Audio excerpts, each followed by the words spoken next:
más la suma sobre esta otra curva gamma 2 de la misma función.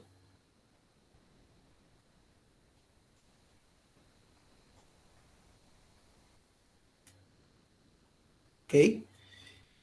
Y para que se aplique, ¿no?, la fórmula de Cauchy, el integrando tiene que tener esta cara, ¿no? O sea, tiene que ser una función entre una potencia de esta forma, donde este punto que aparece acá, z, ¿no?, este punto de acá que vendría a ser el punto importante, este punto de acá, tiene que ser un punto que está en la parte interior de la curva que se está considerando acá. Si aquí estoy considerando esta curva gamma, este punto que pongo aquí tiene que estar en el interior de esa curva. Entonces, en este caso, vamos a considerar primero cuando tengo esta curva gamma 1, o sea, cuando estoy considerando esta curva de acá, ¿no?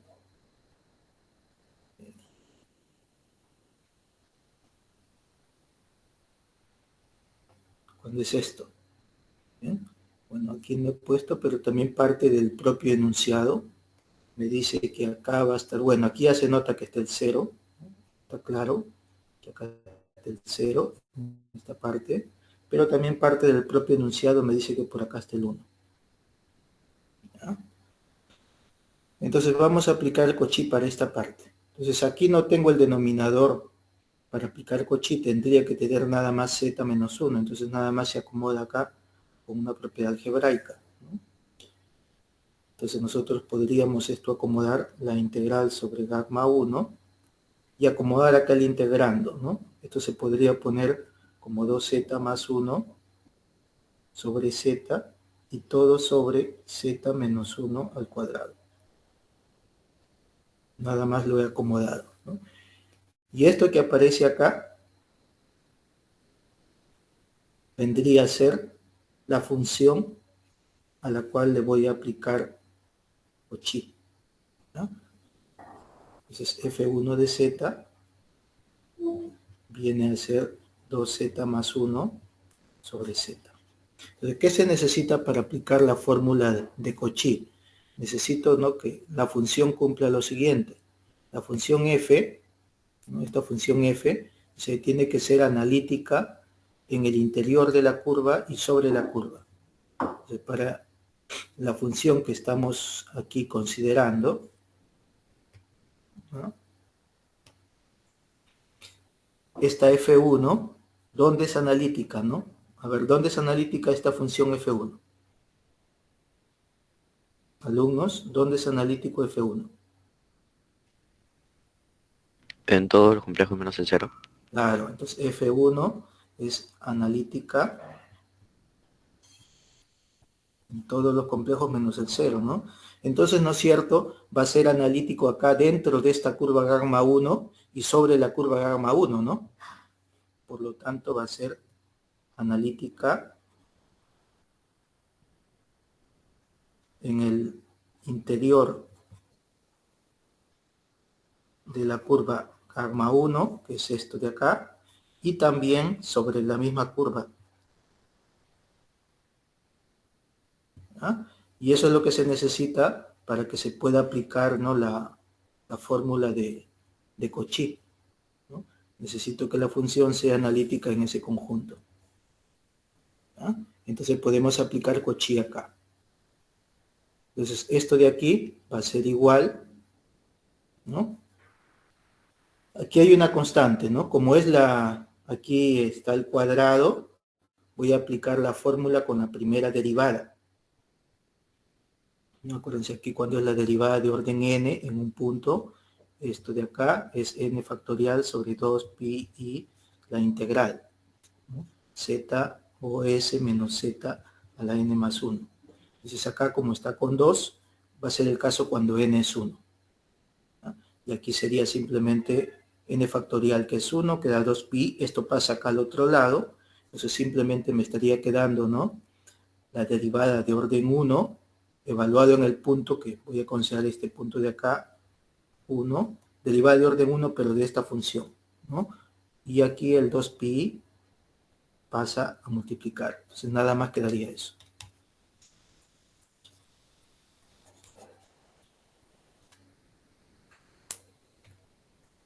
¿Ya?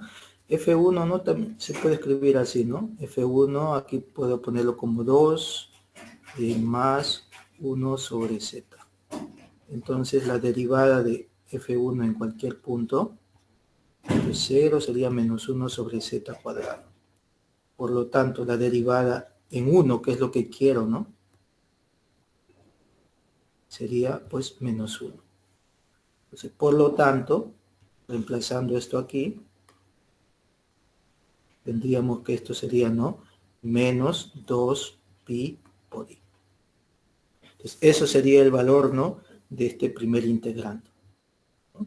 Y lo mismo vamos a hacer ahora para este otro integrando con la curva gamma 2, ¿no? La curva gamma 2 que vendría a ser ahora ya esta parte, ¿no? En la curva gamma 2. Claro, pero acá hay que tener un poco de cuidado, porque para aplicar Cauchy, aquí hay otra cosa que también debe cumplirse de hipótesis, ¿no? Dice que la curva tiene que ser cerrada simple, pero además debe cumplir esto, ¿no?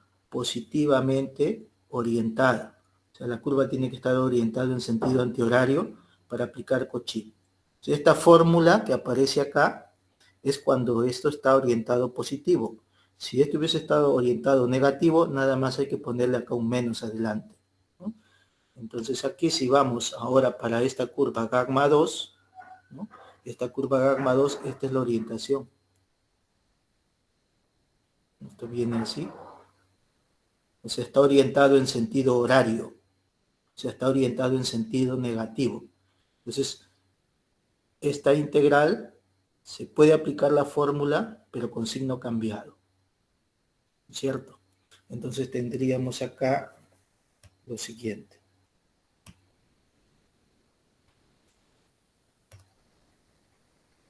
O sea, acá vamos a poner, notemos que la curva gamma 2 está en sentido horario.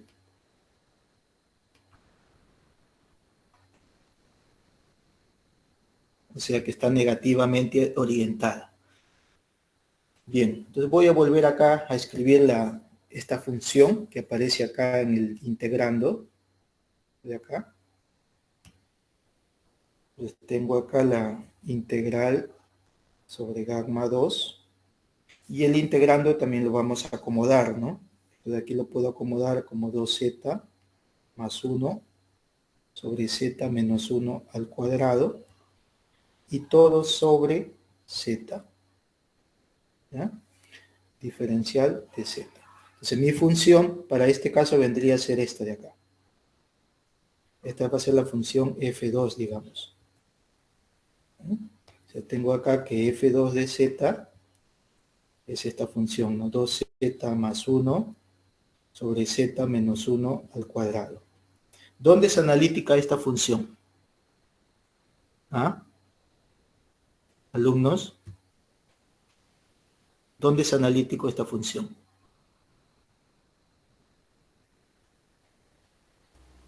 En todo z menos el 1. Claro, aquí, ¿no? Ahora, para aplicar la fórmula de Cauchy a esta curva de acá, yo necesito que la función debe ser analítico dentro de esta curva y sobre la curva, y eso lo es, ¿no? Porque la función es analítico solo fuera del puntito 1. Entonces va a ser analítico en el interior de gamma 2 y sobre gamma 2. Entonces, F2 va a ser analítica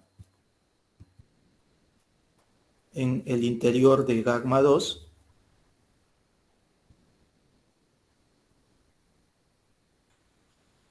y también sobre gamma 2. ¿Ya? Entonces podemos aplicar la fórmula de Cauchy, que aquí sería nada más en el caso sencillo, porque con n igual a 0, ¿no? Porque aquí la potencia es 1, entonces aplicamos Cauchy,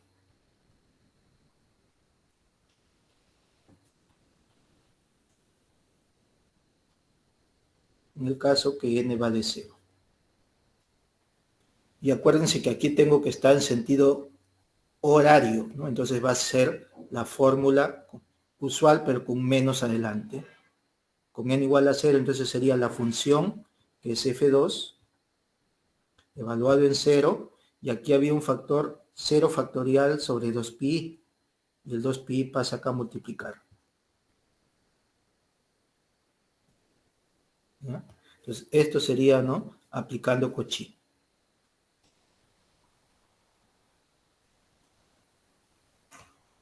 Y aquí es nada más evaluar, ¿no?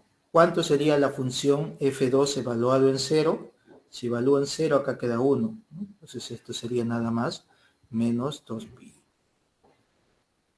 Por lo tanto, la integral sobre la curva gamma, ¿no?, que es la integral sobre la curva gamma 1 más la integral sobre la curva gamma 2, es menos 2pi más menos 2pi, o sea, menos 4pi por i.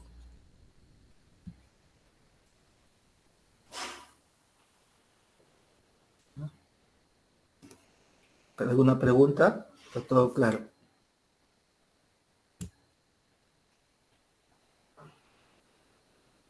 ¿Alumnos?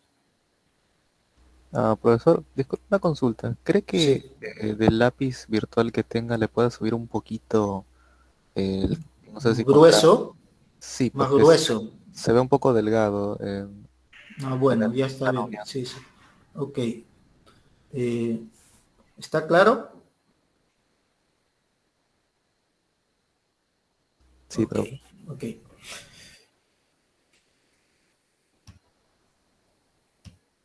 Vamos a ver acá otro ejemplo. Eh,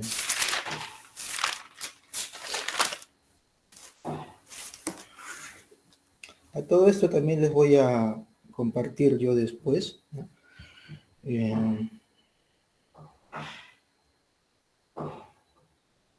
Entonces acá tenemos lo siguiente, también resolver esta integral. Creo que ahí está un poco más claro, ¿no? Porque esto ya queda muy grueso. O mejor que el último. A ver, entonces acá sería e a la iz sobre z cuadrado más 1. Si lo que más, mejor con 1 menos, porque y todo esto al cuadrado. ¿Ya? Y esto va a ser sobre una curva gamma, ¿no? En este caso, esta curva gamma va a ser una circunferencia con centro en el origen y de radio 3 y que está en sentido antihorario, o sea, positivo,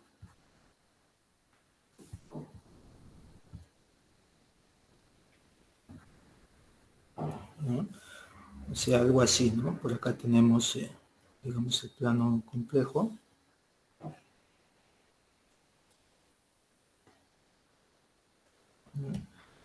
Y la curva sería algo así, digamos, vamos a...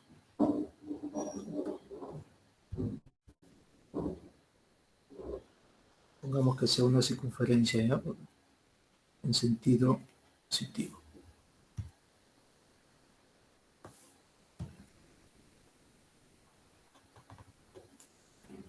O sea, por acá va a estar sería 3i, ¿no? Por acá está el 3i, por acá está el punto de corte 3, por acá está el menos 3 y por acá va a estar el menos 3i. Esto viene a ser la curva gamma. Bien, entonces la idea va a ser aplicar Cauchy acá, ¿no? Entonces para aplicar Cauchy de nuevo hay que hacer el mismo procedimiento, ¿no? Generalmente para este tipo de preguntas donde es hallar la integral aplicando Cauchy, es nada más cosa algebraica, porque es general en casi todos los casos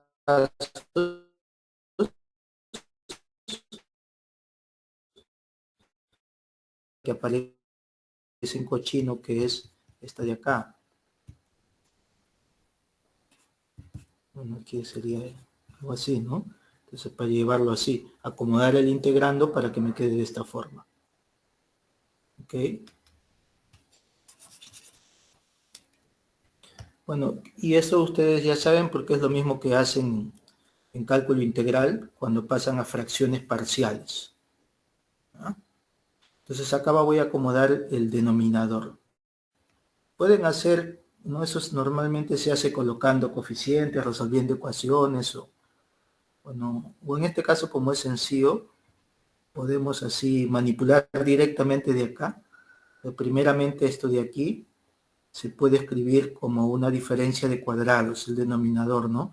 Esto es lo mismo que 1 sobre z menos i por z más i. ¿Ya?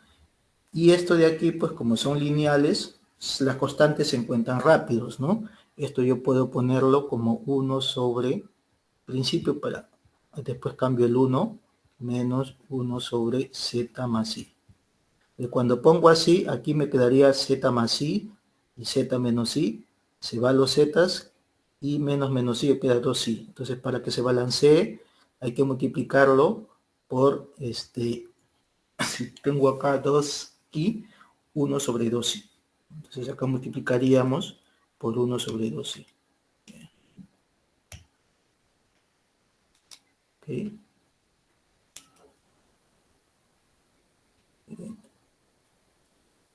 1 sobre 2i.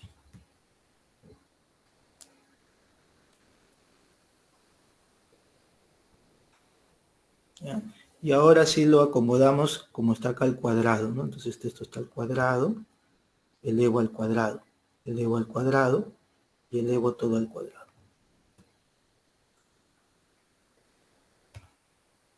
¿Ok? Y aquí opero, ¿no? 1 sobre 2i al cuadrado, esto sería, ¿no? Menos 1 sobre 4. Y aquí un binomio al cuadrado, ¿no? Cuadrado del primero, que sería 1 sobre z menos i al cuadrado, más el cuadrado del segundo, z más i al cuadrado, y menos el doble producto, ¿no? O sea, menos 2 veces z menos i por z más i. Y acá aparece de nuevo, ¿no? Una fracción con factores lineales y es fácil eso. Es lo mismo que acabamos de hacer inclusive, ¿no? Entonces esto de aquí estaría quedando, ¿no? Menos un cuarto que multiplica a 1 sobre z menos i al cuadrado más 1 sobre z más i al cuadrado. Aquí hay un menos 2, ¿no? Y lo anterior que hicimos, ¿no? Cuando era esta diferencia, z menos i y z más i, que salía 1 sobre 2i por esto, ¿no? Entonces colocamos acá lo mismo, y sería menos 2 por 1 sobre 2i y por esta diferencia, ¿no? 1 sobre z menos i menos 1 sobre z más i. Bueno, en este caso esto se va. Bueno, y aquí ya lo reducimos un poco más de la reducción final. Acá quedaría igual. Aquí quedaría igual. Aquí tengo la inversa de i, ¿no? 1 sobre i. La inversa de i es menos i. Con este menos, entonces sería más i. ¿No? Más i que multiplica a esta cantidad de acá. Si paso acá sería i sobre z menos i y menos i sobre z más i. ¿Ya? Y ya está todo, ¿no? Observamos acá, no todos tienen para aplicar Cauchy. Claro que al final hay que multiplicar, ¿no? Esta expresión, hay que multiplicarla nada más por esto de aquí, ¿no? Y de ese modo ya se obtiene la función. Entonces nosotros tendríamos, ¿no? Que el integrando que aparece acá, quedaría del modo siguiente, ¿no?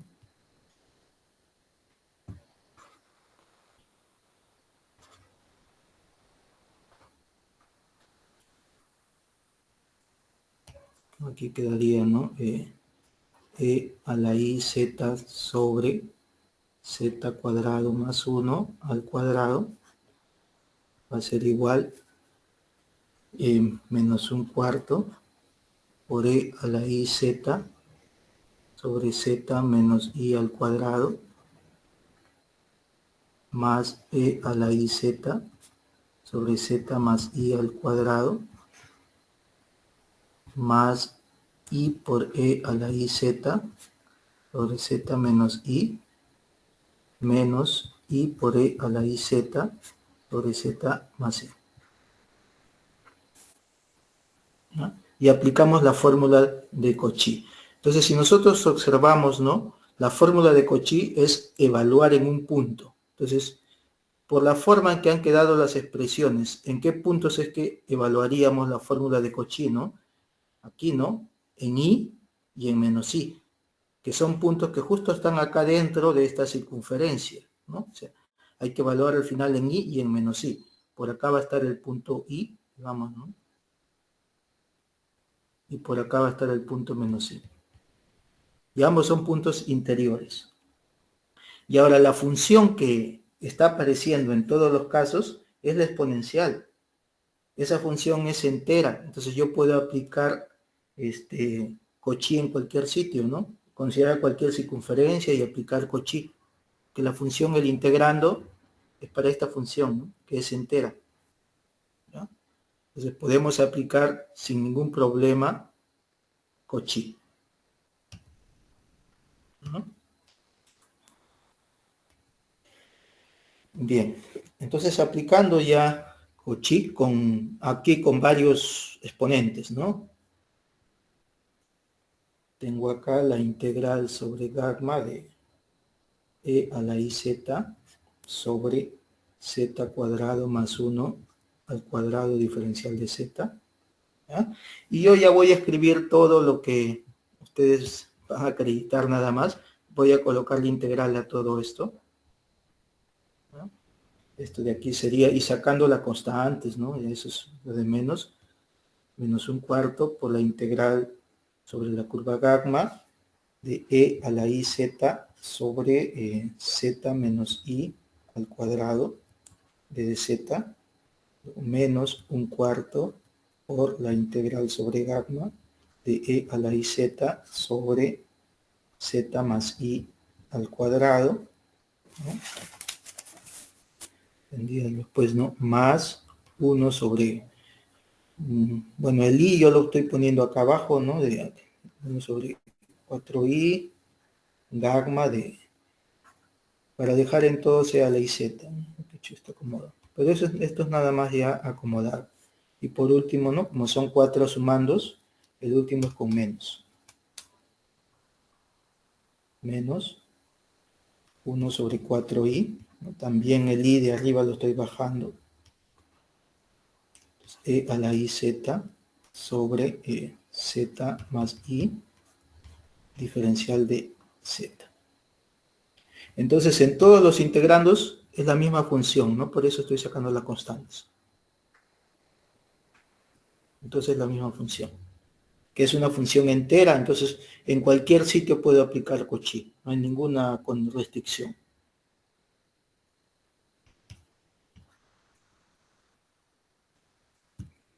Entonces, por Cauchy tendría, ¿no? Que esa integral va a ser simplemente igual a menos un cuarto,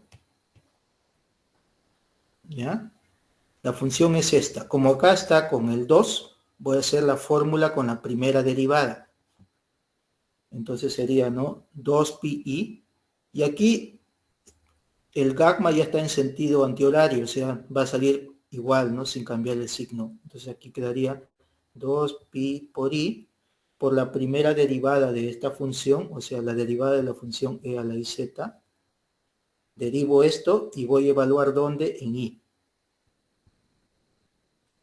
Más, acá igualito, como está acá al cuadrado, va a ser con n igual a 1, o sea, es 2pi por i por la derivada de la y eso en menos i. ¿No? Luego,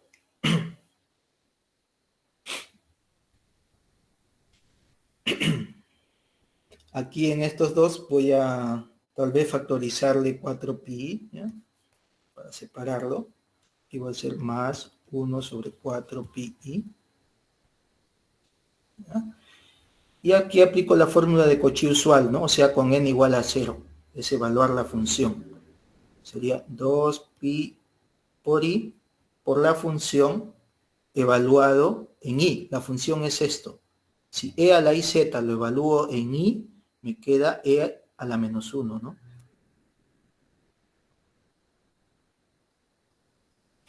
Ok. Entonces acá tengo acá lo siguiente.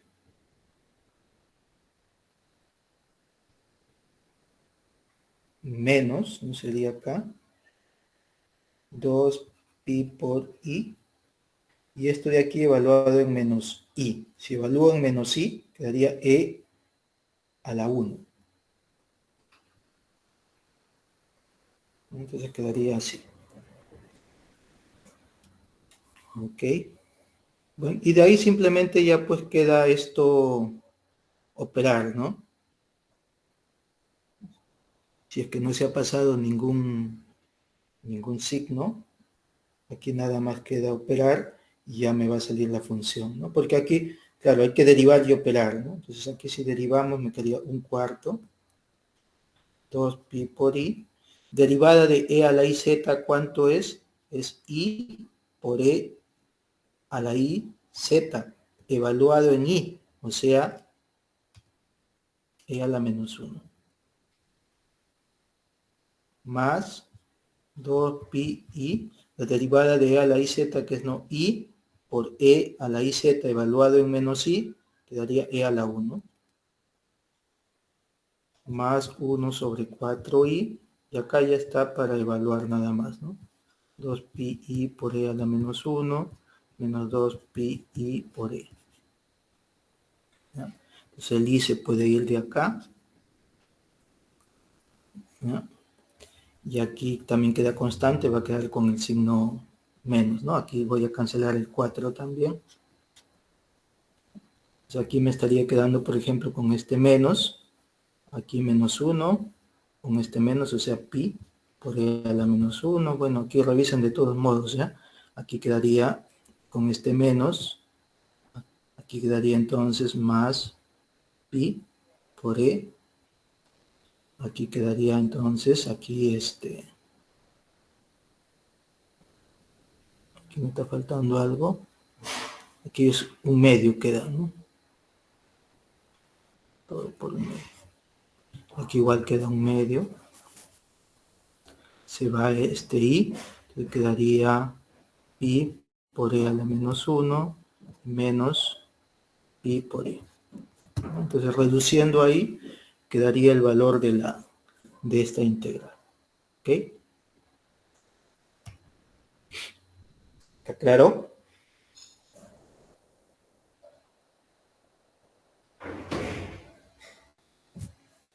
¿Alguna pregunta, alumnos?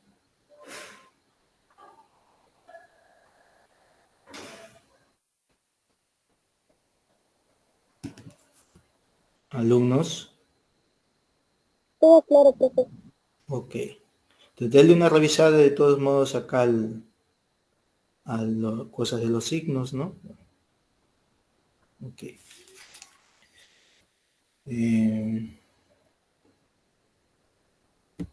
Bien. Esta fórmula de Cauchy, nosotros más que nada vamos a usarlo así para el cálculo de integrales, ¿no? Pero hay una consecuencia más importante, digamos que es más de sentido teórico, pero de todos modos lo voy a colocar, porque es una de las diferencias que hay entre funciones derivables en el sentido real y derivables en el sentido complejo, ¿no? Porque a veces analítico es derivable, ¿no? Recuerden acá, Cuando tengo U que era abierto, entonces decir derivable, en este caso, era equivalente que decir analítico, ¿no? Y como generalmente las funciones se definen en conjunto abiertos, derivable es como decir analítico, pero o sea, derivable en el sentido complejo, ¿no? ¿Ya? Entonces, una consecuencia de la fórmula de Cauchy, voy a colocarlo sin prueba nomás, porque eso sí es un poco más operativo de verificar, una consecuencia, en todo caso tienen los libros, ¿no? Para ver, el que esté interesado.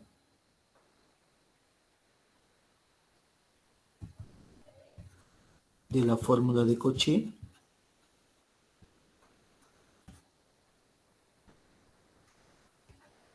¿No? Si yo tengo acá f, una función que va de para los complejos, este d que sea un dominio, o sea, de un conjunto abierto y conexo, esto va a ser en particular abierto. Entonces, si yo tengo que f es diferenciable o analítica, porque en este caso es lo mismo, en ese conjunto D, entonces van a existir las derivadas de todos los órdenes y cada derivada va a seguir siendo diferenciable o analítica. O sea, si yo derivo una vez, esta derivada de nuevo es analítico, la segunda derivada también es analítico, o sea, la derivada de cualquier orden también va a ser diferenciable o analítico.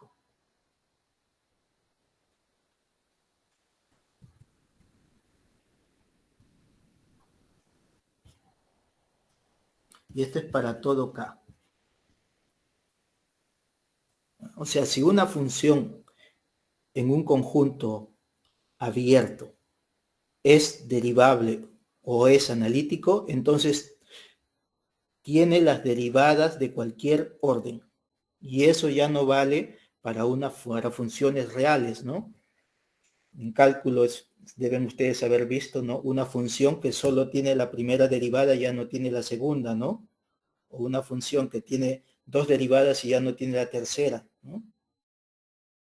Pero en los complejos no. Aquí en los complejos me está diciendo acá, vean lo siguiente, que si basta que tenga primera derivada, o sea que la derivada cuando K es 1, entonces ya va a tener todas las derivadas. Está diciendo, esto es cuando es complejo. Entonces, esta es, digamos, una consecuencia de la fórmula de Cauchy, o sea, la justificación de esto es operativa, pero se hace usando la fórmula integral de Cauchy.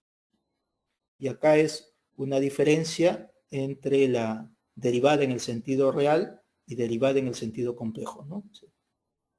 Los reales no pasa eso. O sea, si uno tiene acá, en R, ¿no? Vamos a poner acá.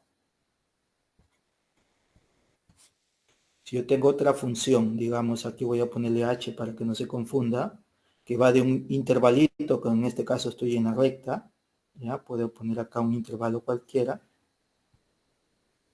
con valores reales, ¿ya? Y h derivable, ¿no? Entonces, esto de acá no implica que existan todas las derivadas.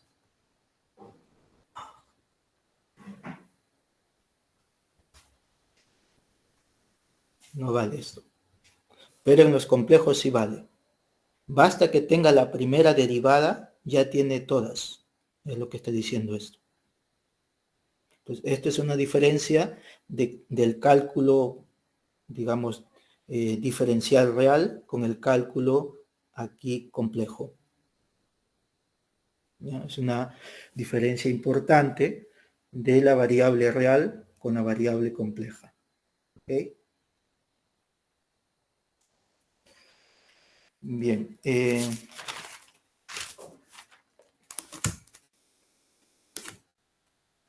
siguiente es un, digamos, lema técnico. Voy a colocarlo de todos modos. Y hasta se podría justificar porque hemos visto también un lema parecido a esto, que dice acá lo siguiente. Yo tengo f, una función que sea analítica, en el interior de una curva cerrada simple. En este caso voy a considerar una circunferencia, ¿no? En el interior de la curva, digamos, CR. ¿Quién es CR? Va a ser la circunferencia con centro en Z sub 0 y de radio R, ¿no? Esto es Z sub. Entonces la función va a ser analítico en el interior acá y también sobre la curva. Sobre la propia curva. ¿Ya? Entonces, si nosotros tenemos que la función es acotada, donde al decir acotada significa que su módulo es menor o igual que un número real positivo, ¿no? Porque es módulo que es positivo. Y esto basta que sea solamente en los puntos de la circunferencia. No necesito en todo su dominio. O sea, esta desigualdad solamente vale en la circunferencia. Solo necesito ahí. Entonces, en este caso, como yo tengo que es analítica, lo que acabo de decir, o sea, analítica diferenciable, es lo mismo, en el caso de abiertos. Entonces yo ya puedo decir que esta función tiene todas sus derivadas, ¿no? Porque como es analítica, tiene todas las derivadas. Aquí. Entonces, se tiene que la derivada de orden n en el punto z sub 0, no, z sub 0 es el centro de esta circunferencia, va a ser menor o igual que n factorial por m y sobre r, que es el radio de la circunferencia, elevado a la n. O sea, si la función, ¿no? Tengo una función acotada en una circunferencia, entonces voy a tener que todas las derivadas van a estar acotados en el centro de la circunferencia, es lo que me está diciendo acá. Y esto es todas las derivadas, ¿no? O sea, desde la primera derivada, ¿no? Porque aquí el dato es cuando es la derivada 0, ¿no? Entonces esto vale para todas las derivadas. Esto inclusive como quien practicamos una propiedad que ya se vio para la parte de integración, podríamos dar la idea de cómo es esto. Puede que sirva las cuentas.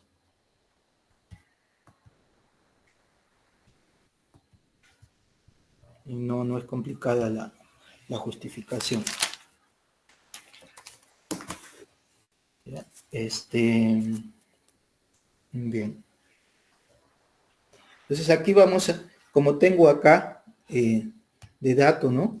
La función f dice que es analítico en el interior de esta curva y sobre la curva. Entonces yo puedo aplicar Cauchy, ¿no? Porque ¿cuándo puedo aplicar Cauchy? O sea, la integral de Cauchy sobre una curva, cuando la función es analítico dentro y sobre la curva, ¿no? Entonces podemos aplicar Cauchy.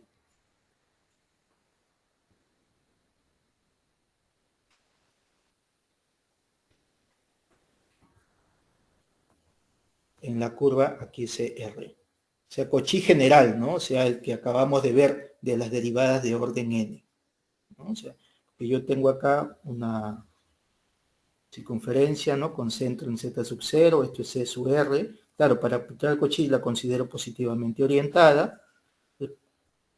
Podemos aplicar Cauchy, ¿no? Entonces, Cauchy, ¿qué me dice?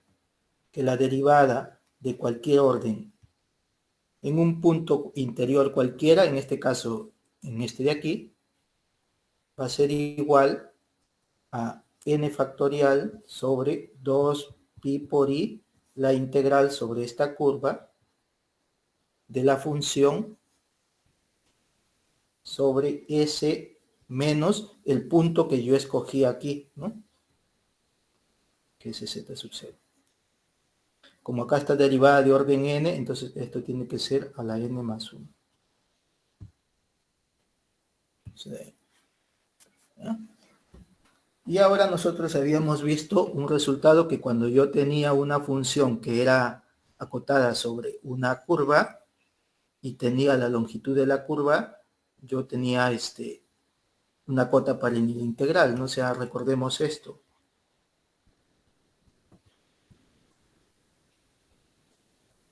Cuando digamos, si tengo yo aquí otra función, voy a ponerle que h de z, digamos, es menor o igual que un k para todo z que está en esa circunferencia, y además tengo que la longitud de la circunferencia, esta de aquí, digamos, es L.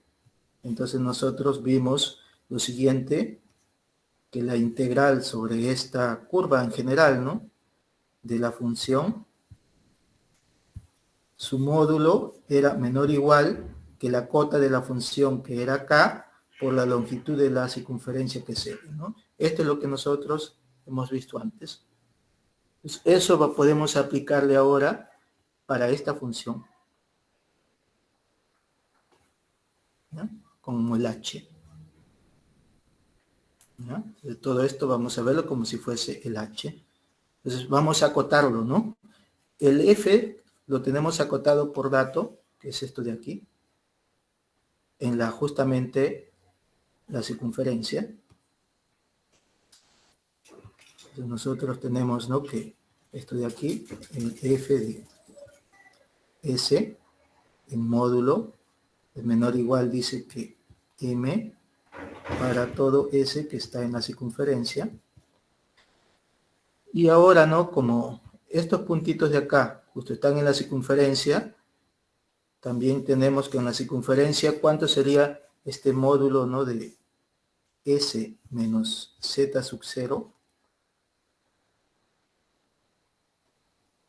Esto sería r, ¿no?,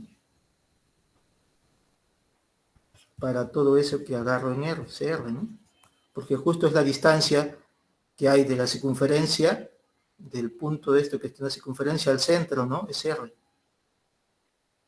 Entonces yo tendría que el módulo de f de s sobre s menos z sub 0 es menor o igual que m, claro, y aquí está inclusive elevado a la n más 1, ¿no? Entonces lo elevamos nomás. ¿Ah? Entonces aquí es nada más, elevo a la n más 1, se mantiene, ¿no? Sería acá, si pongo n más 1, entonces sería ahora menor o igual que r a la n más 1. Entonces ya tengo el integrando acotado. Entonces por la observación, el módulo de la integral sobre CR, de este integrando, ¿no?, que es f de s sobre s menos z sub 0 a la n más 1, es menor o igual que la cota de la función, que es lo que tenemos acá. ¿Qué más dice? Por esto que es la longitud de la curva. En este caso es una curva de radio, una circunferencia de radio r. ¿Cuál es su longitud? 2πr, ¿no? Y 2πr. ¿Ya? Claro, pero acá para que me quede esto, hay que agregarle entonces ahora esta constante. Entonces le agregamos nada más la constante. Entonces, la derivada de orden n en z sub 0, tomando módulo, que sería esto multiplicar por esa constante, va a ser menor o igual que n factorial sobre 2pi, en valor absoluto queda nada más 2pi, y por esto,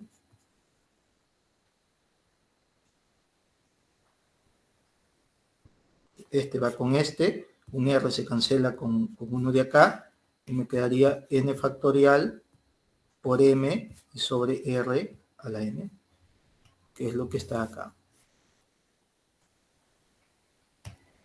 ¿Listo?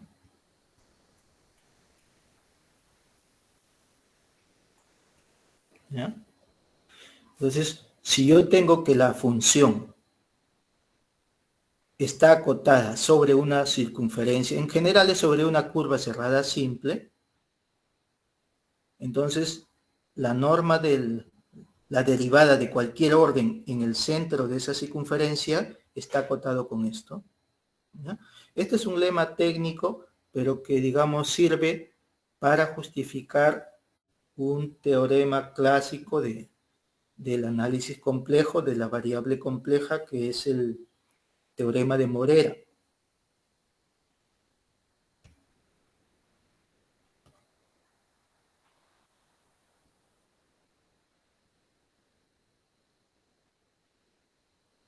¿Ya?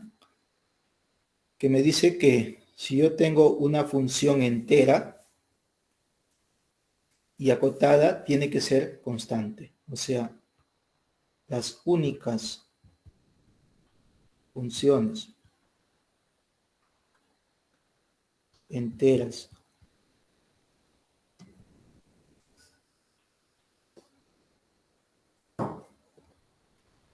y acotadas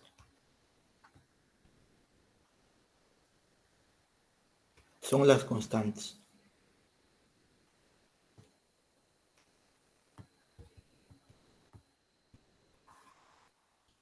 O sea, ninguna función que no sea constante y que sea entera puede estar acotada, ¿no? Por ejemplo, ¿qué funciones enteras conocemos?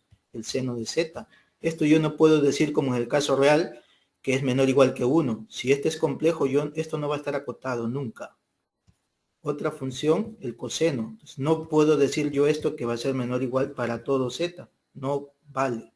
Porque las únicas enteras y acotadas son las constantes, dice. La exponencial, que es entera, no puede ser acotada tampoco, ¿no? Las únicas enteras que son acotadas son constantes, ¿no? Por ejemplo, f de z igual a 5, claro, está acotada y es entera. No hay otro tipo de funciones enteras que están acotadas. Entonces, esto de acá, ¿no? También me da, digamos, una diferencia entre el caso del seno y coseno real, digamos, con seno y coseno complejo. En este caso no tienen cotas, ¿no? Aquí, esto de acá también incluso podemos dar una idea para la justificación de esto, justamente con el lema anterior, ¿ya? Tal vez esto vamos a hacerlo porque puede que les sirva para algún ejercicio esta idea de la prueba. La idea vamos a ser que nosotros vamos a justificar lo siguiente.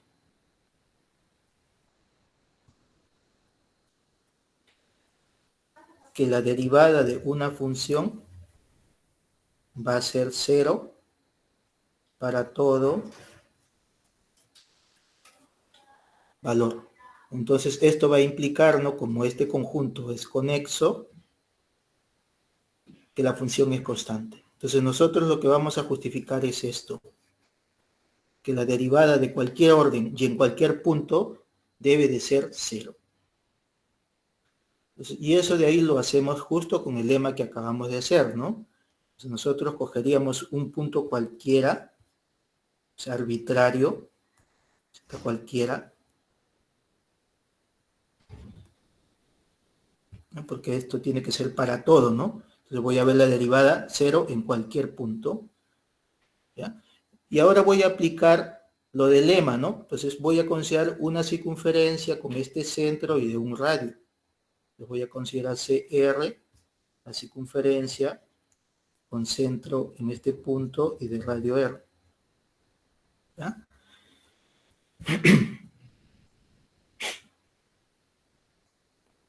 Entonces acá tenemos, ¿no? Nuestra hipótesis, ¿qué es? Que tengo una función que es entera y acotada, ¿no? O sea, f de z sabemos que es, o sea, entera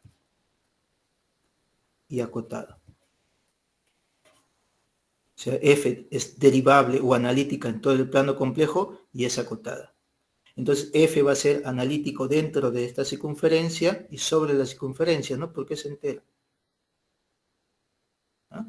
Como es entera y acotada, ¿no? Entonces nosotros podemos tener una cota, ¿no? O sea, nosotros tenemos f de z menor o igual, digamos, que un m para todo z que está en los complejos, ¿no? Inclusive porque yo digo acotada, significa que la función completa es acotada. Entonces, esto de aquí va a implicar que si está acotada en todo el plano, también pues la misma cota me sirve para la circunferencia.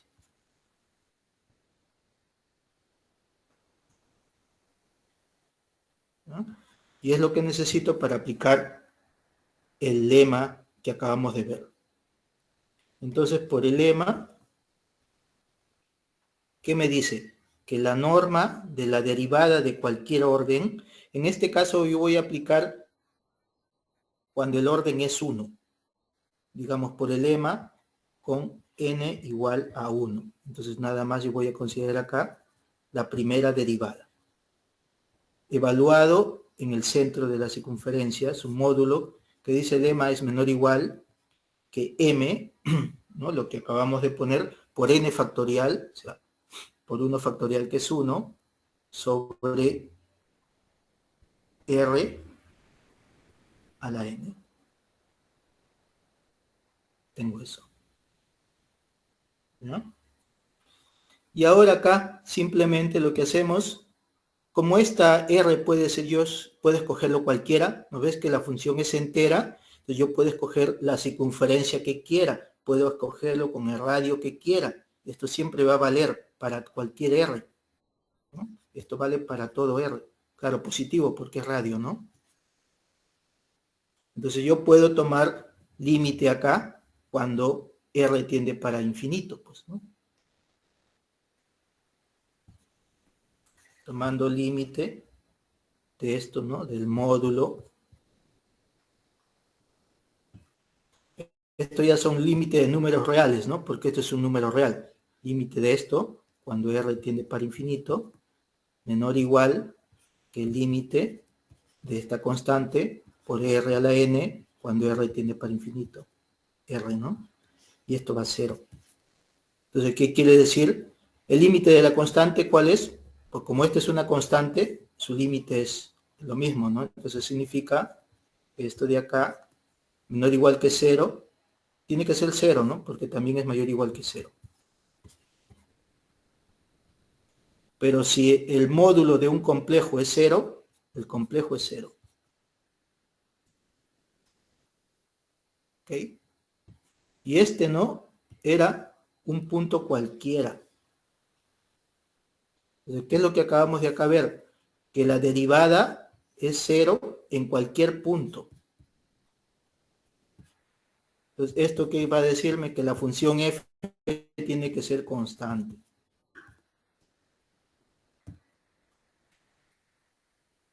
¿No? Entonces, eso es la idea de la prueba, ¿no? De este teorema clásico que dentro del cálculo complejo, que es el teorema de Morera. Más que nada se usa para cosas teóricas, ¿no? Pero para una pregunta de sentido teórico, esto puede servir, ¿no? Dice, las únicas funciones enteras y acotadas son constantes, no hay otro tipo de función, ¿no? Por ejemplo, de aquí se deduce que el seno y coseno complejo no son acotados, como en el caso real, que sí lo eran, ¿no? Seno y coseno real es acotado por el 1, ¿no? Aquí no hay cota. ¿Ya? Ok.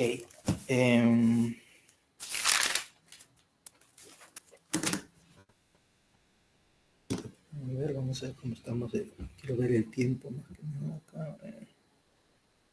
Hasta ahí, ¿alguna pregunta?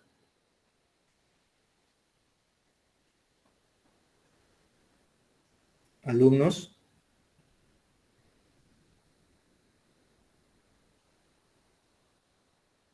¿Todo claro? Sí, Sí, profesor.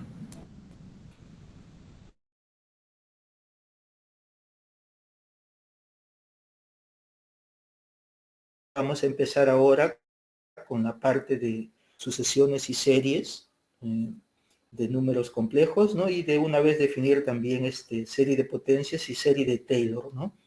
Bueno, por lo menos vamos a hacer sucesiones y series de complejos, ¿no? Entonces vamos a hacer un descanso y de ahí continuamos, ¿no? ¿Okay?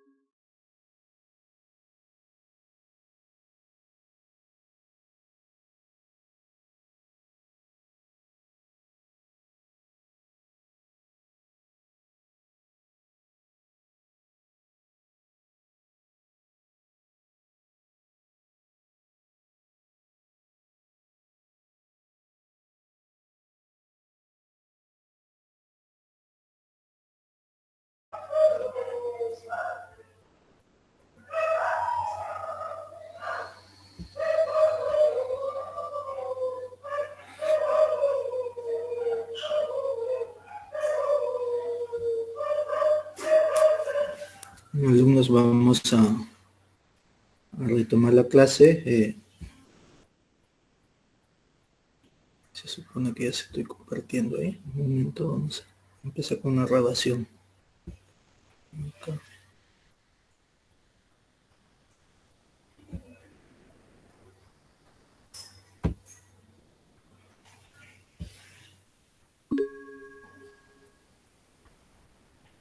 Ok.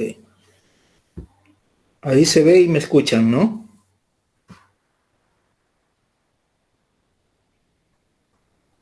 Alumnos. Sí, profesor. Ok, bueno, aquí justo ya había escrito un poquito. Aquí estaba escribiendo antes un poco. Entonces esta parte de acá se supone que ustedes también han visto en cálculo para el caso de los números reales, no sea sucesiones y series de números reales, ¿no? Y creo que también se ve un poco en la academia, ¿no? Esto, en colegio, no sé, tal vez. Para el caso de los números reales, ¿no? Bien, para el caso de los números complejos, ¿no? La misma idea es, solo que se trabaja con números complejos, ¿no? O sea, una sucesión de complejos es una función que va de los naturales para los complejos, o sea, está indexada por naturales, ¿no? O sea, una función que va aquí de los naturales para los complejos. Cualquier función cuyo dominio son los naturales se llama sucesión. Y el rango lo da el nombre de la sucesión. Si el rango son los complejos, se llama sucesión de complejos, ¿no? Ustedes han visto cuando acá es R, que es sucesión de reales. Esto normalmente agarro un número natural, ¿no? Lo evalúo, mando acá, ¿no? Y a la evaluación normalmente se le considera con esta notación, ¿no? En vez de poner Fn, estoy poniendo yo Zn. O sea, lo que pongo acá ya son los valores que toma la función. Y este n de subíndice viene a ser el dominio, que en este caso es n, porque en este caso estoy hablando de sucesión. ¿Ya? Ok.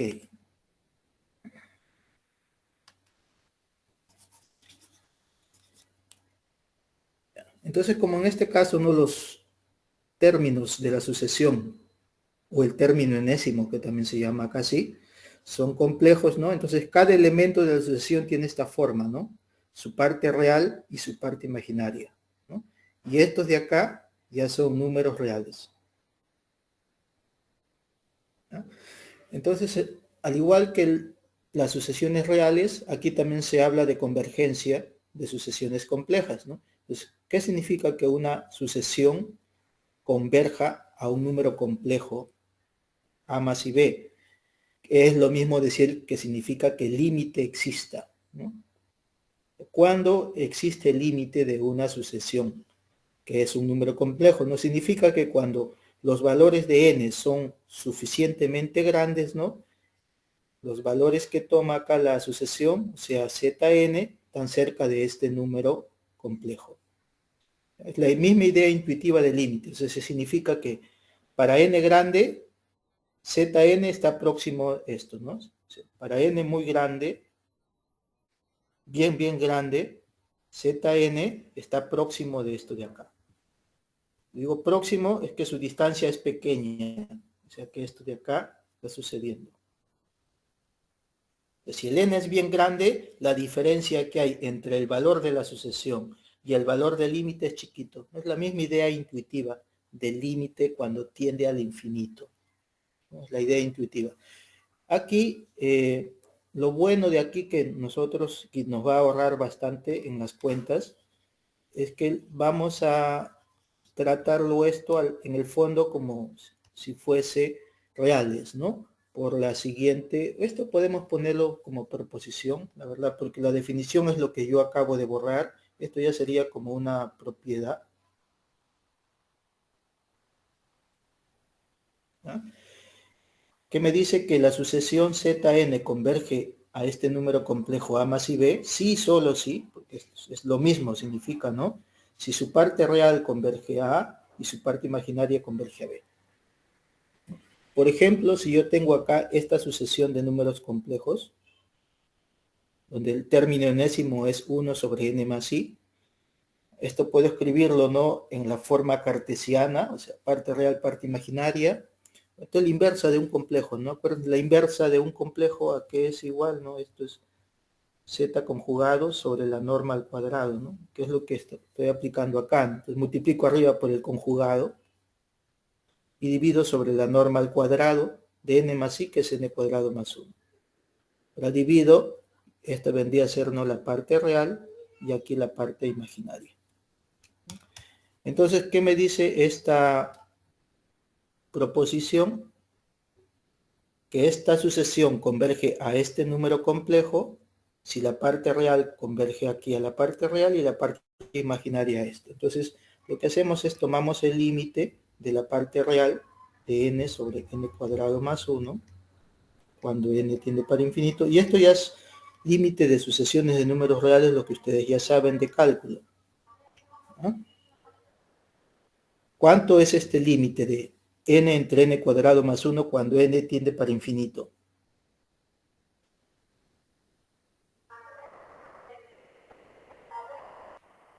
¿Se acuerdan cómo resolvían esto? Por ejemplo, dividiendo arriba y abajo entre n, ¿no? Entonces quedaría 1 y dividido abajo n más 1.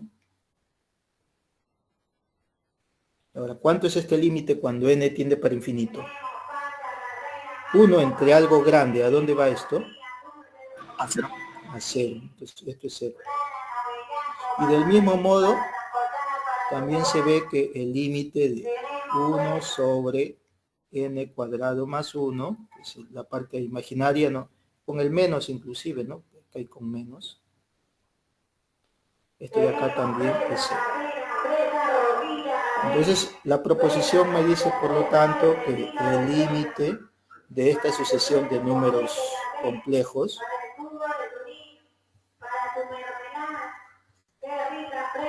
es un número complejo cuya parte real es 0 y la parte imaginaria es 0. O sea, esto es 0. ¿Ya? Entonces, esta proposición lo que me dice que en el fondo, calcular límites de complejos es calcular límites de sucesiones reales. Y eso de ahí se supone que ustedes ya saben, ¿no? Si no se acuerdan bien, denle una repisada a las sucesiones de números reales. Y al igual que en sucesiones de números reales, ¿no?, el límite de sucesiones complejas, si es que existe, también tiene que ser único.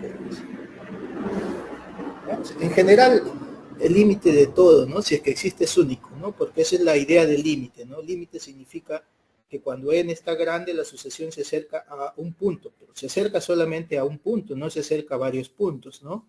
Ese límite tiene que ser único, ¿no?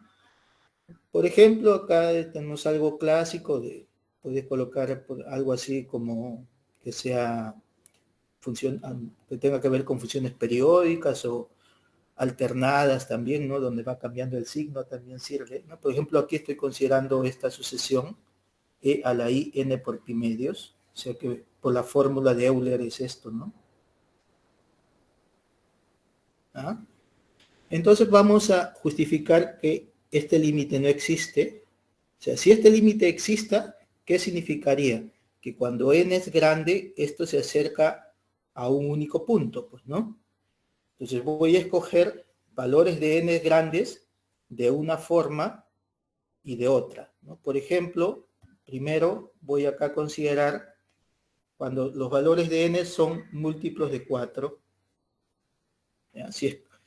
Solo agarro los términos que son múltiplos de 4. Entonces el Zn, ¿cómo quedaría, no? Aquí n reemplazo por 4k, me quedaría coseno de 2k pi más i seno de 2k pi, ¿no? Y el coseno de 2k pi es 1, seno de 2k pi es 0. O sea, Zn viene a ser 1 para cualquier valor de k. Entonces este límite, cuando solamente considero los términos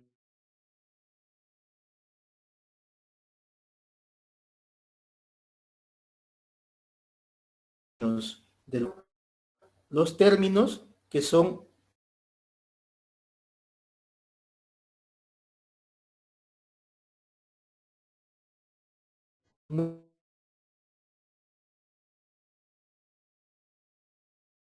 X seno de pi medios más 2k pi, ¿no? Como es periódico, esto es lo mismo que el coseno de pi medios, que es 0, y esto es lo mismo que seno de pi medios, que es 1. O sea, nada más quedaría 1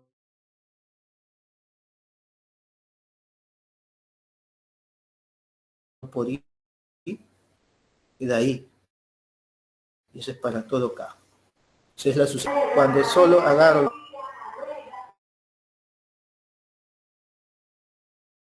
va a ser i. El límite no es único, ¿no? Porque para algunos valores, cuando agarro valores grandes, múltiplos de 4, el límite va a ser 1. Cuando agarro valores grandes, múltiplos de 4 más 1, el límite es i. Pero el límite es único. Entonces eso significa que el límite no va a existir. El límite no existe.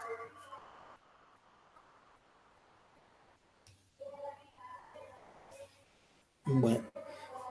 Y con respecto a series de números complejos, ¿no? Es la misma idea de serie, o sea, de suma infinita, solo que ahora los términos son números complejos, ¿no? Entonces, una serie, normalmente esta notación se usa, ¿no? Empezando desde algún valor k sub 0 hasta infinito. Esto significa una suma que empieza acá en un k sub 0 y así va el siguiente, k sub 0 más 1 hasta infinito. Donde este k sub 0 es un entero cualquiera, ¿no? O sea, una serie puede empezar en menos 1. El primer término es menos 1, de ahí sigo, ¿no? El término 0, el término 1 hasta infinito. Cualquiera. Una serie tiene un primer término y de ahí se va hasta infinito. Y generalmente, o por comodidad en las cuentas, ¿no? En la mayoría de casos se considera la serie cuando empieza en 1 o cuando empieza en 0. ¿Ya? Esto es para facilitar los cálculos y también, ¿no? Las mayoría de propiedades que se ponen, ¿no? Es para series que empiezan en 0 o en 1, ¿no? Pero serie es nada más una suma infinita, ¿no? Que empieza en algún valor, en algún, digamos, término del lugar entero. Y de ahí va siguiendo de 1 en 1 hasta infinito, ¿ya? Bueno, aquí generalmente yo voy a usar estas dos notaciones, ¿no? O sea, yo puedo escribir así, la serie empezando de 1 más infinito, ¿no? O también voy a usar así, ¿no? Yo me he acostumbrado inclusive más con la segunda, ¿no? Entonces cuando pongo así de n mayor o igual que 1, es la misma notación. Esto está haciendo igual, ¿sí? Por definición está haciendo igual esto de acá. Entonces, ¿cómo uno define la convergencia de una serie? O sea, que la serie tenga una suma, ¿no? A partir de la convergencia de una sucesión. Y para eso se define la sucesión de sumas parciales. ¿Ya? Entonces, ¿qué es una sucesión de sumas parciales? Ya son sumas finitas, ¿no? Por ejemplo, Sn va a significar la suma de esta serie desde el primer término hasta el término n, ¿no? O sea, la suma de los n primeros términos. Y esto es un número complejo, porque es una suma finita de complejos, esto es un complejo. Entonces, de este modo yo tengo ahora, ¿no? Esta, que es una sucesión. Normalmente esto de acá le llaman, ¿no? Sucesión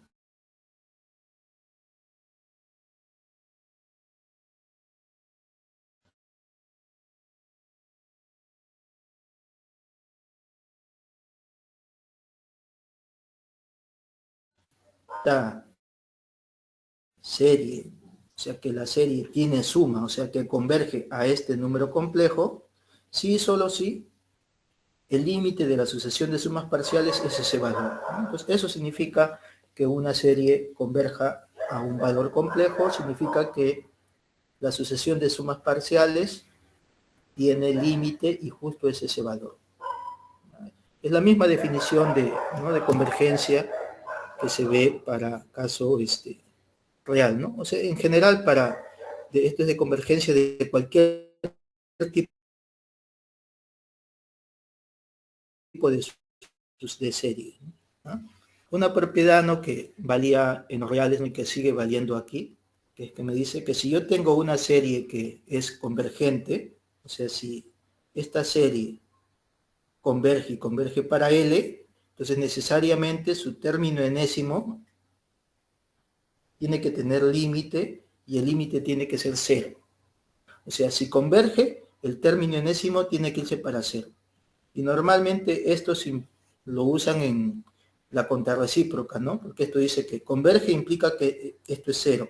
Y normalmente se usa, ¿no?, en el hecho que negación de esto implica negación de esto. O sea, si el límite no es 0, implica que diverge. Generalmente se usa en ese sentido, o sea, para justificar que una serie no converge. En algunos casos, esto de acá sirve para justificar que una serie no converge. Por ejemplo, tengo acá esta serie de números complejos, es el término enésimo. Esta serie decimos que no converge, ¿no? Para eso vemos el límite del término enésimo, ¿no? Límite de la exponencial, cuando n tiende para infinito, ¿no? Que por la fórmula de Euler es coseno más i seno. Y ya sabemos que el límite de un complejo, de una sucesión de complejos, es tomar límite a la parte real de los cosenos y tomar límite a la parte imaginaria de los senos. ¿Ya? Entonces, el límite de coseno de npi, ¿no? Esto de acá, coseno de 2npi para cualquier n, esto siempre es 1. Y el seno de 2npi para cualquier n es 0. O sea, esta es una sucesión constante, 1. Entonces, quiere decir que este límite es 1, ¿no? Y eso es diferente de 0. Por lo tanto, ya estamos justificando que no converge, ¿no? Porque lo anterior justamente me dice si la serie converge, su límite del término enésimo debe ser 0. Como el límite del término enésimo no es 0, eso quiere decir que diverge. ¿Ok? Bien. Otra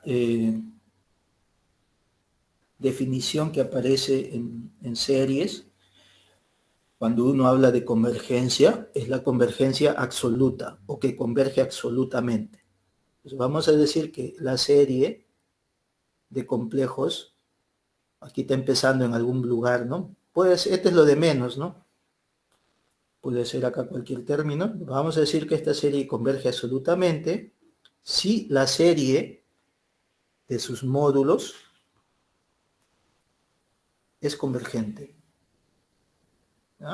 O sea, una serie de complejos va a decir que converge absolutamente cuando la serie de sus módulos es convergente. ¿Ya?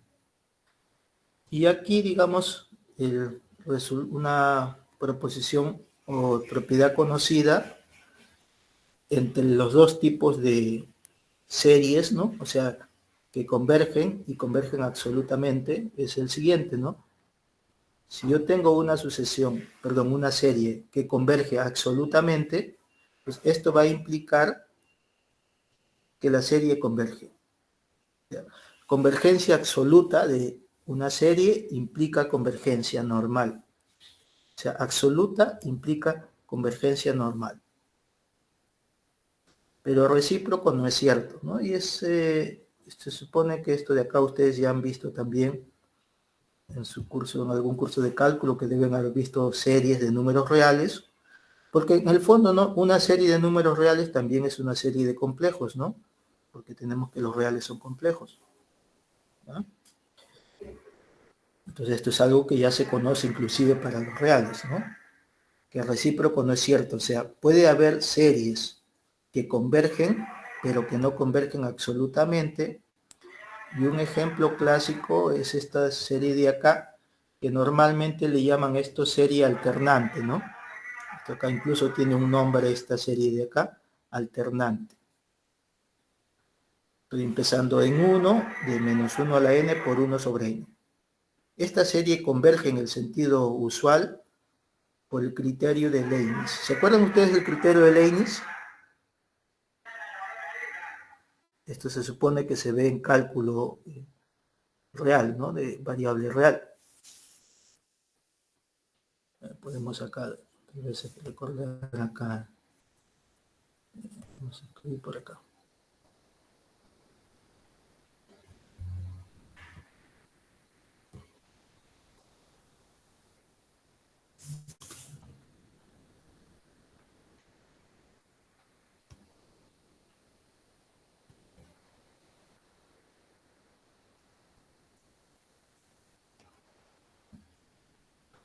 Si yo tengo una serie de esta forma, menos 1 a la n por a n, ¿no? Y esto es de Leibniz, es para el caso de números reales, ¿no?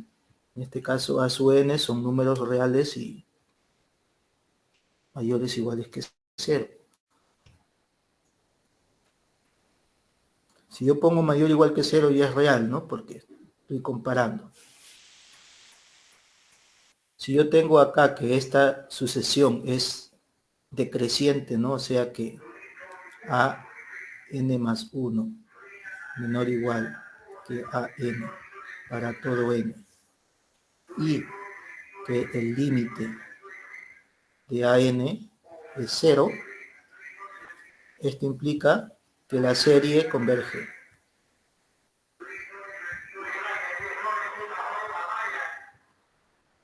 ¿Ah? Ese es el conocido criterio de Leibniz, que ustedes pueden encontrar basta, búscalo en Wikipedia, ¿no? O en sus cursos de cálculo que deben haber visto ustedes.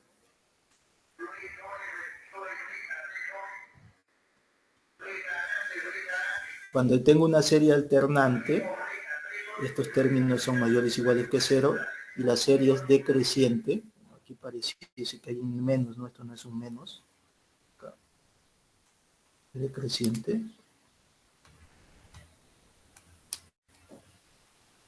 Se indica el término, el a n más 1 menor o igual que a n para todo n, y además que el límite de a n es 0, entonces converge.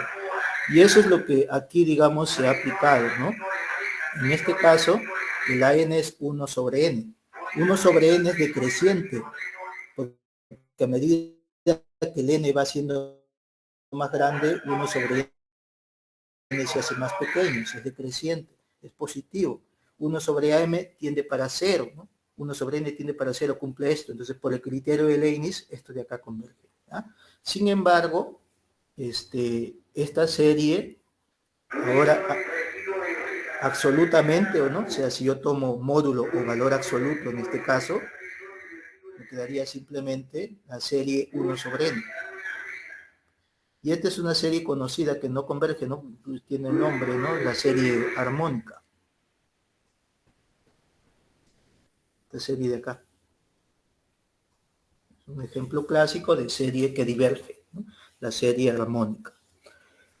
¿Ya? Entonces, si no se acuerdan de esto de acá, de una revisada, ¿no? Está eso de ahí en cualquier bibliografía, ¿no? Basta con Wikipedia, pueden encontrar directamente esto de acá. Es que no se acuerdan. Y la siguiente es una propiedad que es más que nada cuando uno vamos a hacer cuentas con series, ¿no? Para calcular, que me dice que si yo tengo dos series que convergen, o sea que esto su suma es A, que esto su suma es B, y además agarro un número complejo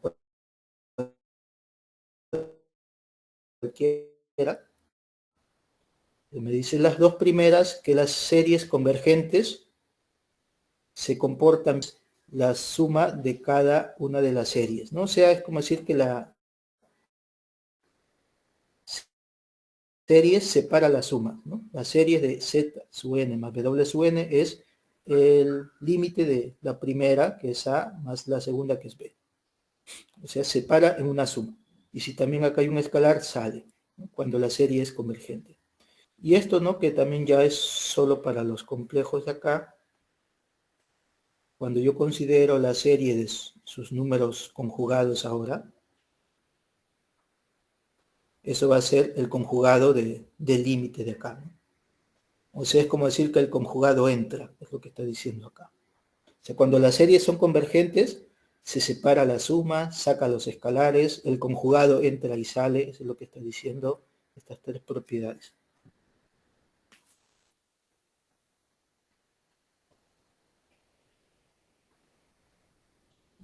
Ok.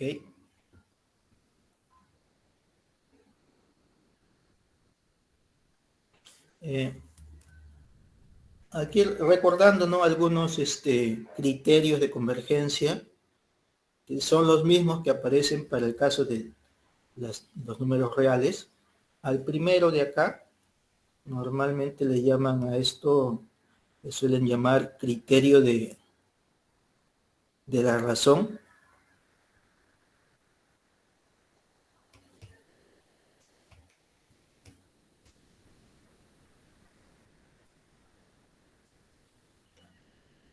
¿No? Y esto de aquí generalmente vas a aplicarlo cuando estás con una serie de términos no negativos,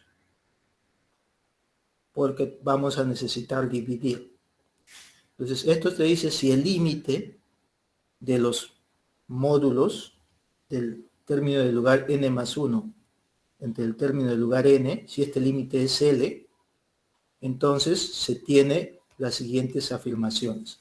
La primera es que si L es menor que 1, entonces la serie va a converger absolutamente.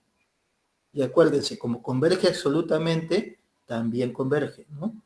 La segunda afirmación que me dice que si este límite es mayor que 1, la serie va a diverger, o sea, no da un valor esa suma. Y la tercera es que cuando L es 1 no se puede afirmar nada. Eso ya va a depender de quién es este ZN, ¿no? Y hacer algún otro tipo de análisis, ¿no? Entonces, cuando este límite es L y L es menor que 1, eso de ahí converge absolutamente. Cuando es mayor que 1 diverge, y cuando es 1 no se sabe nada. Y el otro criterio, ¿no?, que también es de los más conocidos, es esto de acá, que normalmente se llama criterio de la raíz, ¿no?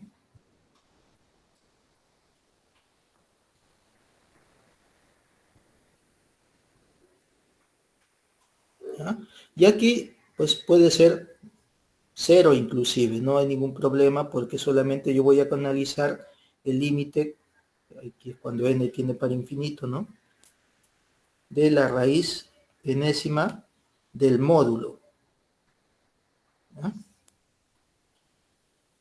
Entonces igual, L vamos a llamarle a ese límite. Entonces igual se tienen las mismas afirmaciones que el caso anterior. Si L es menor que 1, la serie converge absolutamente. Entonces converge, ¿no? Si L es igual a 1, no se puede afirmar nada, y cuando es mayor que 1 diverge, ¿no? El criterio de la raíz es inclusive un poco más general que, digamos, la razón, solo que tal vez el de la razón es el que se aplica para la mayor cantidad de situaciones, ¿no? Porque si aquí es dividir, ¿no? Por ejemplo, cuando hay series que término enésimo aparece con factorial, ¿no? Esto funciona bien. Ya. A ver. De una vez podemos acá definir lo que son las series de potencias, ¿no? Y un caso particular justo de series de potencias son las series de Taylor, ¿no? Hasta acá estoy definiendo todo esto, sucesión y serie, sin relacionar con lo que estamos viendo todavía, que son las funciones diferenciables o analíticas, ¿no? Acá estoy definiéndolo nada más serie y sucesión sin relacionar con eso, ¿no?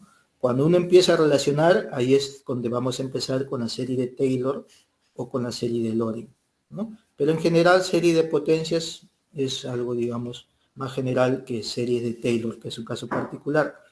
Directamente una serie de potencias ahora es una serie donde los términos van a ser funciones, pero funciones de esta forma, polinomios de algún orden, ¿no? Y generalmente acá puede empezar de 0 o de 1, ¿no? Igual no hay ningún no hay ninguna restricción acá. N sub 0 puede ser 0 o 1, que es donde la mayor cantidad de casos donde se trabaja, ¿no? Acá generalmente se considera estos casos. Pero aquí puede ser cualquier entero.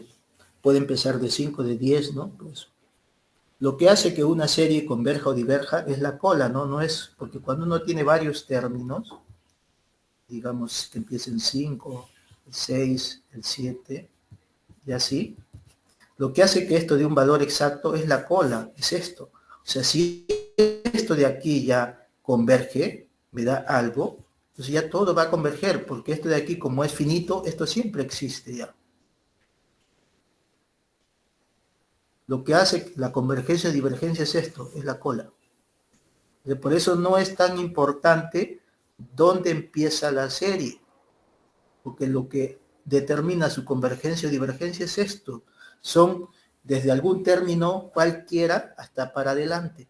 Eso es lo que hace que converja o diverja, no los primeros términos. Porque al final de cuentas, si yo agarro cualquier número finito de los primeros, eso siempre me da un valor, ¿no? Porque es una suma finita.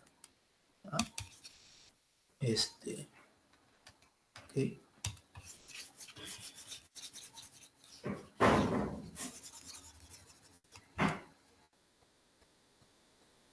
Bien.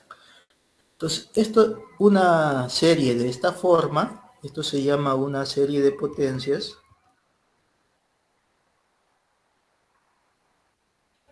centrada, viendo, mezclo a veces las cosas, serie de potencias centrada en z sub 0. Esto de acá. ¿Ya? Normalmente así, en el caso de que el centro fuese 0, normalmente esto se llama serie de Maclaurin.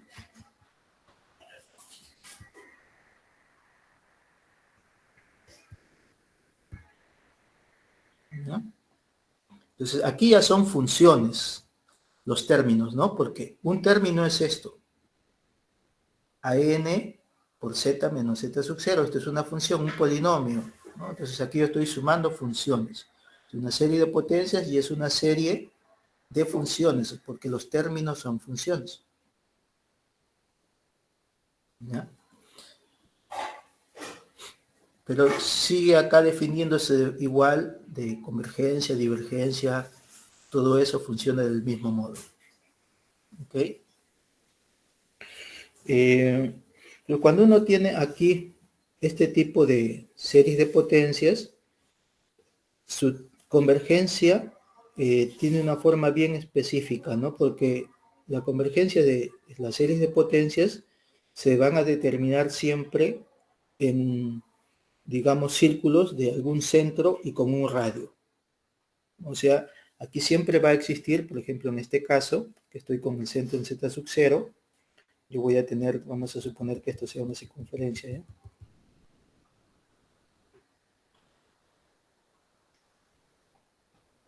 Entonces siempre va a existir acá un radio que vamos a llamarle radio de convergencia, donde en esta parte de acá, en la parte de amarillo, digamos, se va a tener que la serie converge. Y en la parte exterior se va a tener que diverge. O sea, acá diverge y aquí converge. Entonces siempre va a existir un R que es llamado el radio de convergencia, donde cómo se determina ese radio justamente es una distancia que es a partir del centro de la serie de potencias. ¿No? Entonces, esa serie va a converger acá en una, digamos, en un círculo centrado en este punto y de un determinado radio que ahora lo vamos a ver, y fuera de ese radio, o sea, perdón, cuando los términos que están aquí fuera, ya va a diverger, ¿no? Por ejemplo, si yo agarrase por acá un W aquí afuera, entonces yo tendría que esta serie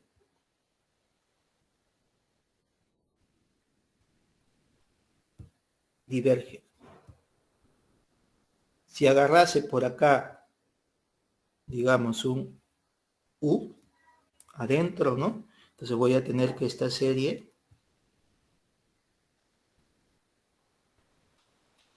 converge. Eso es lo que estoy queriendo decir acá.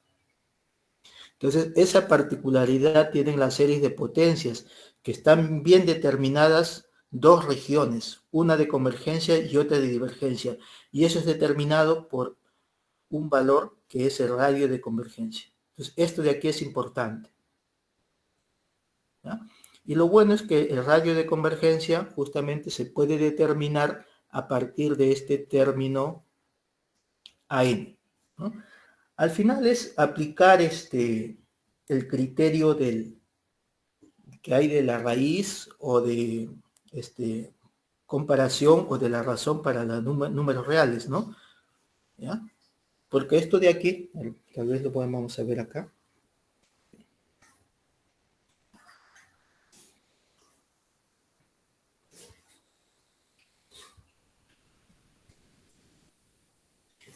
Por ejemplo, voy a empezar de cero, no le dije acá generalmente. Aquí ya es, tampoco no puede ser cualquiera aquí, cuando potencias específicamente es cuando empieza en cero, y aquí cuando es menor que cero, normalmente es que llevan el nombre de Loren, ¿ya? Entonces acá, a lo mejor ponemos aquí en general acá.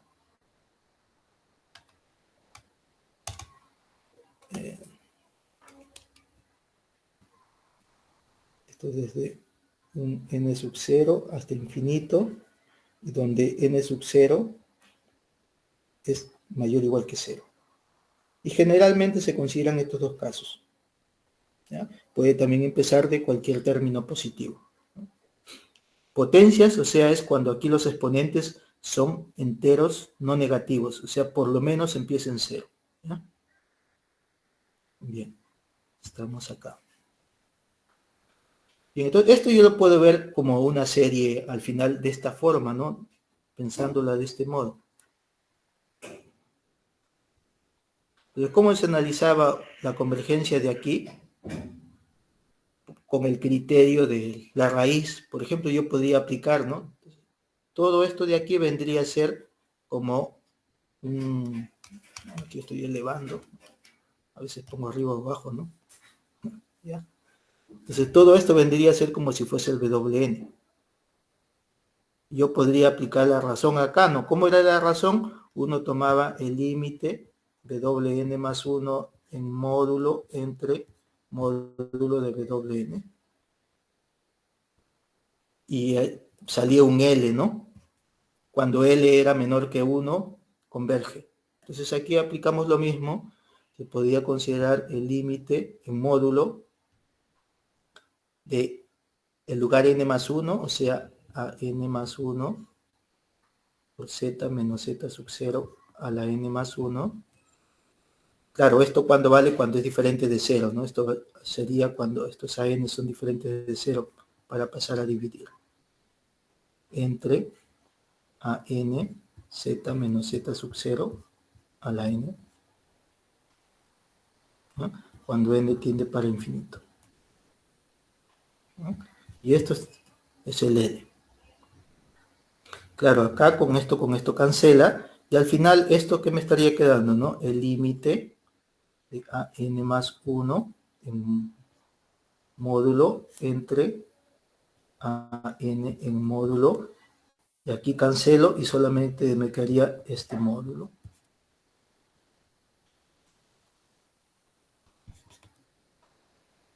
Esto es una constante, no depende del n, esto puede salir, ¿ya? Entonces, nosotros tenemos, ¿no?, que cuando este L es menor que 1, converge, ¿no? Entonces, nosotros sabemos esto. Digamos que a este límite de acá, vamos a llamarle más bien a todo esto R, ¿ya?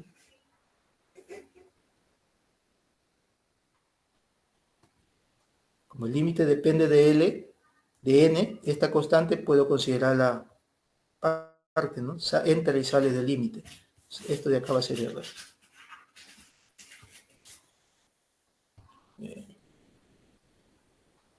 o según la notación, le voy a llamar 1 sobre R, ¿no? Tal vez por ahora le pongo otra letra para que no se confunda con el radio de convergencia, ¿ya? Por ahora voy a llamarle, digamos, LS, digamos, ¿ya? Este de acá. Entonces nosotros tenemos que cuando S por Z menos Z sub 0, o sea, es menor, ¿no? Vamos a poner que 1, ¿no? O sea que todo esto es menor que 1, esto de acá converge, ¿no?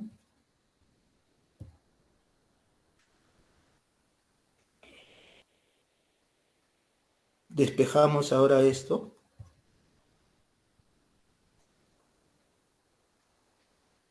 Como es lo mismo, ¿no? Tengo que acá converge. Y esta es la parte que me va a interesar, porque acá ya estoy comparando solamente los valores donde estoy evaluando con el centro de la serie de potencias, ¿no? O sea que estoy diciendo que cuando considero una circunferencia con centro en este valor y su radio sea menor que este valor, y justo esto va a ser el R, ahí converge. ¿Ya?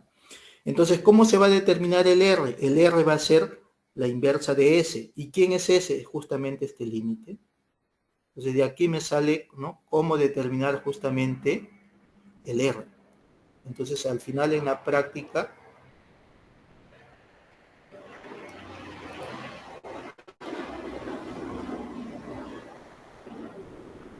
cálculo el radio de convergencia.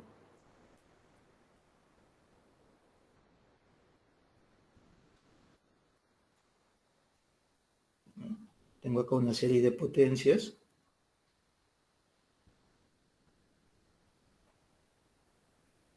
Como es de potencias, empieza por lo menos en 0, o sea, no hay exponentes negativos.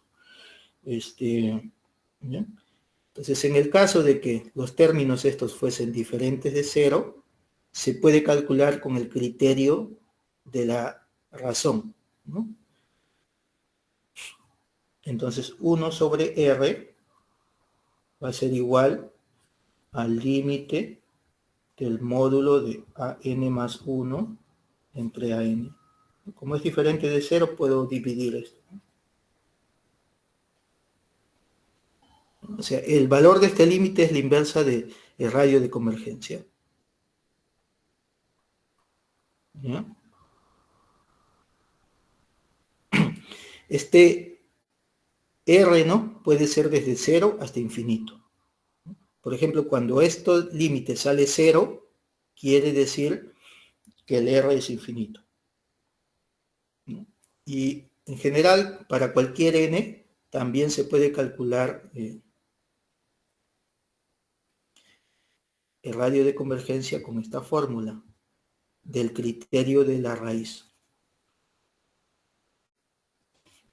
enésima del valor. Pero esto calcula la inversa de radio, ¿no? Porque lo que yo ya les expliqué en aquí, ¿no?, más o menos cómo sale, ¿no? Este límite que sale acá, en realidad está dando la inversa, y eso es lo que viene a ser el radio de convergencia, ¿no? Entonces, estos son, digamos, los dos modos que tenemos para ver la región de convergencia de una serie de potencias de esa forma. Alguna serie de potencias, ¿no?, digamos así, conocidas, por ejemplo, vamos a considerar esta serie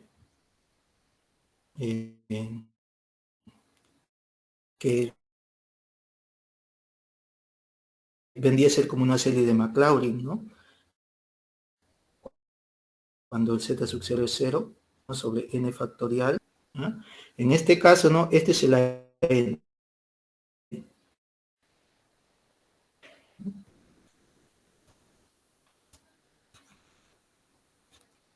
Entonces aquí se puede aplicar cualquiera de los dos porque es diferente de 0.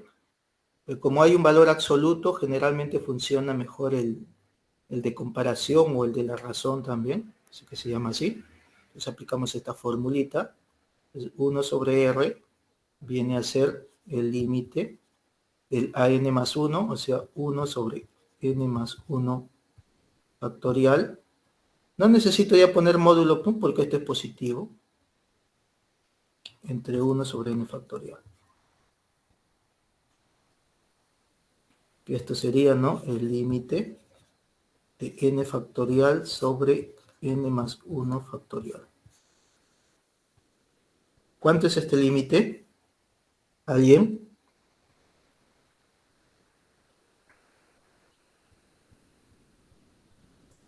Cancelando estos dos factoriales, ¿qué quedaría?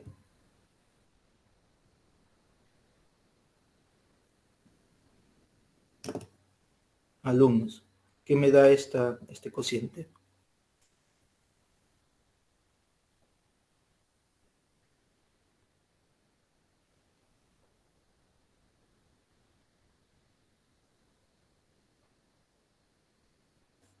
Factorial de n entre factorial de n más 1, ¿no? Este es producto de los primeros n términos, n más 1 primeros términos.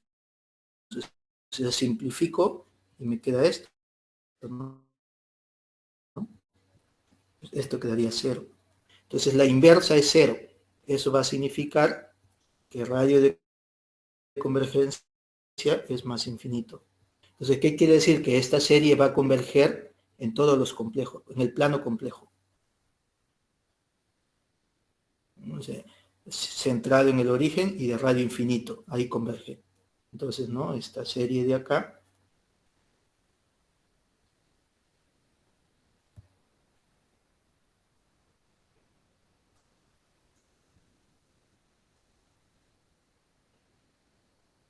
ok, y tiene eso de ahí. Ok, entonces este valor que acabamos de definir, ¿no?,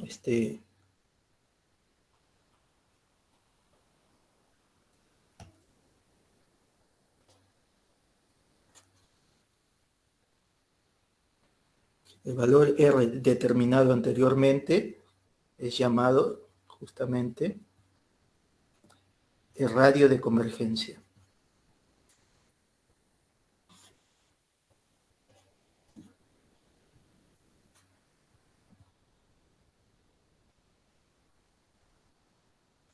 De la serie. En este caso de potencias, ¿no? Potencias.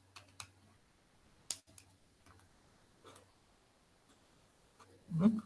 Y como le digo, ese valor es importante, ¿no?, porque tiene justamente esta propiedad, que dentro del círculo con centro en z sub 0 y este radio, o sea, cuando es menor que R, es convergente, fuera del círculo es divergente y en el círculo no se sabe nada, ¿no? O sea, acá,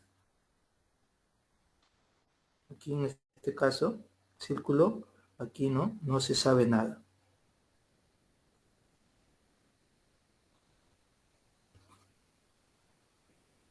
Eso ya va a depender de quién es este AN. Entonces, el radio de convergencia es importante porque determina, ¿no?, en el plano complejo dos regiones, ¿no?, una de convergencia y otra de divergencia, y aparte, ¿no?, la frontera que viene a ser una circunferencia justamente de un determinado radio, donde aquí este R puede ser hasta infinito, ¿no? Este R puede ser desde 0, claro, puede ser positivo, o también R puede ser infinito inclusive. R tiene todas esas posibilidades. Cuando el R0, por ejemplo, es que solamente converge en el punto.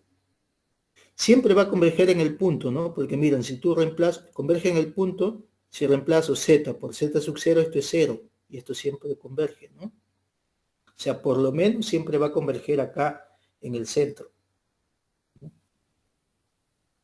¿Está claro?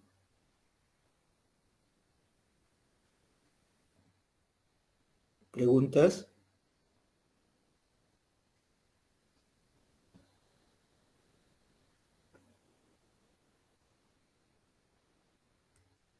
Alumnos, ¿están escuchando?